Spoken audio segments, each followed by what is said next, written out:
Imagine a world where every breath could be your last, where a silent killer drifted through the narrow, filth-ridden streets of medieval Europe. In 1348, the Black Death didn't just take lives, it dismantled civilization itself, turning neighbors into enemies and prayers into desperate screams of ultimate, agonizing despair. Before we dive into the dark reality of this ancient apocalypse, make sure to subscribe to the channel and hit the like button. We want to know where you are watching from today, so leave a comment below with your city or country as we journey back to 1348. The year 1348 did not begin with a bang, but with a whisper, a rhythmic creak of wooden hulls against the gentle waves of the Mediterranean. For centuries, the sea had been the lifeblood of Europe, a shimmering highway for silk, spices, and prosperity. But in the late months of 1347 and the dawn of 1348, the sea brought something else. It brought a silence so profound it would eventually swallow a third of the known world. The nightmare began in the east. Rumors had filtered down the Silk Road for years, tales of a great mortality in China and India, of lands where the earth opened up to swallow the dead. To the people of Europe, these were distant legends, tales told by merchants to pass the time. They did not know that the invisible killer was already hitching a ride. It lived in the fur of black rats that scurried through the grain stores of Kaffa, a Genoese trading post on the Crimean Peninsula. It lived in the bellies of fleas, tiny hitchhikers carrying a microscopic pathogen that would change human history forever, Yersinia pestis. When the Genoese galleys fled the siege of Kaffa, they carried more than just desperate sailors. They carried a biological apocalypse. In October 1347, 12 of these ships limped into the harbour of Messina, Sicily. The people on the docks expected to greet weary travellers and valuable cargo. Instead, they found a scene of pure, unadulterated horror. Most of the sailors were already dead. Those who remained clung to life with blackened tongues, their bodies distorted by foul-smelling swellings the size of eggs. The Sicilians, gripped by a sudden, primal fear, drove the ships back out to sea with flaming arrows and shouts of terror. But it was already too late. The air had been breached, the rats had already leapt onto the docks, and the fleas were already seeking new hosts. Within days, the inhabitants of Messina began to fall. The death sentence had officially arrived in Europe. By early 1348, the plague had reached the great ports of Venice, Genoa, and Pisa. In Venice, the city of canals and commerce, the authorities tried to implement a primitive defense. They forced ships to anchor in the lagoon for 40 days, a quarantina, the origin of our modern word quarantine. But the walls of a city are no match for a killer that moves through the very air and the shadows of the floorboards. The Great Mortality spread like wildfire through the narrow, overcrowded streets. It followed the trade routes, moving inland with terrifying speed, turning the bustling markets of Florence and the holy halls of Rome into vast open-air morgues. To understand the terror of 1348, one must look closely at what the disease did to the human form. In the 14th century, medicine was a blend of folklore, astrology, and ancient Greek theories. No one knew what a bacteria was. To the victim, the plague felt like an invisible demon was ripping them apart from the inside out. The assault usually began with a sudden, violent chill.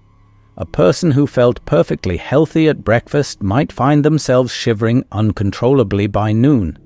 A high fever followed, accompanied by a crushing headache and a sense of profound exhaustion. But these were merely the precursors to the gavrocchio, the buboes. The most common form, the bubonic plague, targeted the lymphatic system. Within hours of the fever's onset, hard, painful swellings would emerge in the groin, the armpits, or the neck. These were the lymph nodes fighting a losing battle against the infection. They grew rapidly, turning from a dull red to a sickening shade of deep purple or black. They were agonizing to the touch, and they emitted a stench of decay that filled the room. To the medieval mind, this smell was the miasma, the corrupted air that they believed carried the disease. But the horror did not stop at the swellings. As the infection flooded the bloodstream, a stage known as the septicemic plague, the body began to die while the victim was still conscious. Small, dark spots began to appear on the skin, purple, blue, or black splotches caused by internal bleeding. These were known as God's tokens, for once they appeared, the victim was considered a dead man walking. There was no recovery. The fingers, toes, and nose would turn black with gangrene, the flesh rotting away as the blood ceased to flow. For some, the end was even swifter and more terrifying. The pneumonic plague attacked the lungs directly. In this version, there were no buboes, only a violent, bloody cough. The victim would spray the air with a fine mist of infected blood, ensuring that anyone within breathing distance would share their fate. Death usually arrived within 48 hours. The physical suffering was matched only by the psychological trauma. The transition from life to death was so rapid that it defied all previous human experience.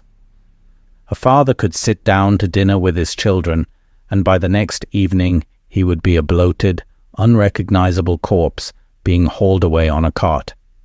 This speed created a sense of cosmic betrayal. The body, once a vessel for the soul, had become a site of putrefaction and filth. The air, the very essence of life, had become a death sentence. As we look at the streets of a city like Florence in 1348, we see a world where the basic dignity of the human body has been stripped away. There were no priests to give last rites, no families to wash the bodies, and no space to bury the dead. The plague stripped away the veneer of civilization, leaving only the raw, pulsing nerve of survival and the crushing weight of inevitable doom. In 1348, the most brilliant minds of the era, the professors at the University of Paris and the physicians of the royal courts, were utterly powerless. Their understanding of the human body was based on the theory of the four humours: blood, phlegm, yellow bile, and black bile. They believed that health was a delicate balance of these fluids, and that the Black Death was caused by an out-of-balance state triggered by corrupted air, or miasma. As the death toll climbed, the streets of Europe became a laboratory for the macabre. Because physicians believed the air itself was a death sentence, their primary advice was to flee quickly, go far, and return slowly. For those who couldn't flee, the treatments were as agonizing as the disease itself. The most common practice was bloodletting. Doctors believed that by opening a vein and draining excess blood, they could purge the toxins. In reality, this only weakened the patient's immune system, accelerating their demise. When bloodletting failed, they turned to the buboes themselves. Surgeons would use scorched blades to lance the swellings, a process that released a foul, infectious pus, but did nothing to stop the bacteria. They would then apply cures that seem like nightmares today, a mixture of tree resin, dried human excrement, and crushed lilies, or even the skin of a freshly killed pigeon pressed against the open wound. There were also those who sought protection through scent. Since the miasma was thought to be a foul smell, people carried pomanders, hollow spheres filled with ambergris, cloves, musk, and rose petals. They walked through the streets with their noses buried in these bouquets, stepping over rotting corpses while believing the scent of a flower could shield them from the wrath of God. Others turned to more extreme measures. Some were advised to sit between two massive roaring fires, even in the heat of summer, to burn the infection out of the air. Others were told to drink liquid gold or ground emeralds, expensive miracle cures that only served to enrich the charlatans who sold them while the poor died in the gutters. The failure of medicine was absolute. It was a time when the cure was often as terrifying as the disease, and the realization that the doctors were helpless added a layer of psychological horror to the physical pain. As the summer of 1348 scorched the European continent, the social fabric that had held civilization together for centuries began to tear at the seams. The Black Death was a great leveler, killing the prince and the peasant alike, but it also destroyed the most basic human instincts, empathy and family. The contemporary chronicler Giovanni Boccaccio described a world where the laws of man and God had vanished. In the cities, the stench of death was so overwhelming that it became a physical weight. With no one to collect the trash or clear the sewers, the filth accumulated, providing an even greater playground for the rats that fueled the fire. But the true tragedy was found behind closed doors. The fear of contagion was so potent that it shattered the bonds of blood. Mothers abandoned their coughing children.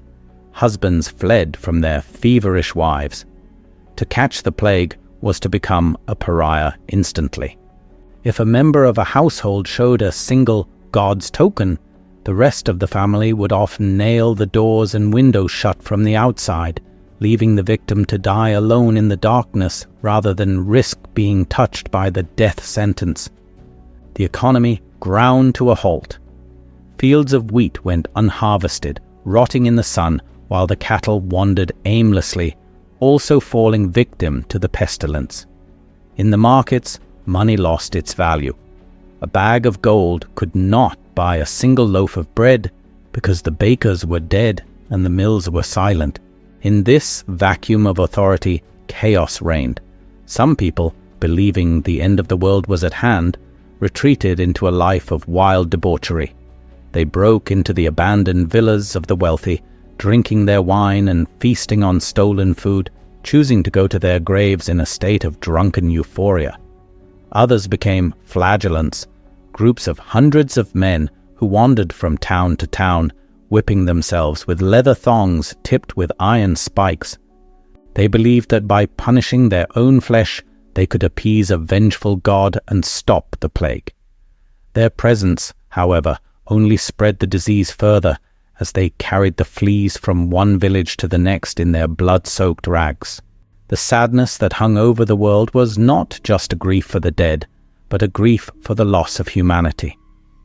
There were no funerals, no bells tolling, no tears shed for the thousands who fell. As one chronicler wrote, "People said and believed, 'This is the end of the world.' Each person waited for death, and when it came, it was as if a dog had died. When the medicine of the day failed and the heavens seemed silent, the fear of the people turned into a toxic rage. In 1348, the collective psyche of Europe was fractured. They looked at the blackened bodies of their children and demanded to know why. If the air was a death sentence, who had poisoned it? The most common answer was a religious one. The plague was viewed as a flagellum Dei, the scourge of God. This belief led to two extremes of human behavior. On one hand, there were the flagellants we discussed, who turned their violence inward. On the other hand, a terrified populace turned their violence outward, seeking a scapegoat for their misery. In many parts of Europe, particularly in Germany and France, horrific reprisals were carried out against marginalized groups. The Jewish communities became the primary targets of this mass hysteria. A baseless conspiracy theory spread through the dying cities like the plague itself, that the Jews were poisoning the wells to destroy Christendom. Despite the fact that Jewish people were dying from the plague in the same numbers as their neighbors, the great poisoning myth sparked a wave of violence. Thousands were dragged from their homes and burned alive in mass executions. In the city of Strasbourg, Nearly 2,000 people were burned on a massive wooden platform in the Jewish cemetery.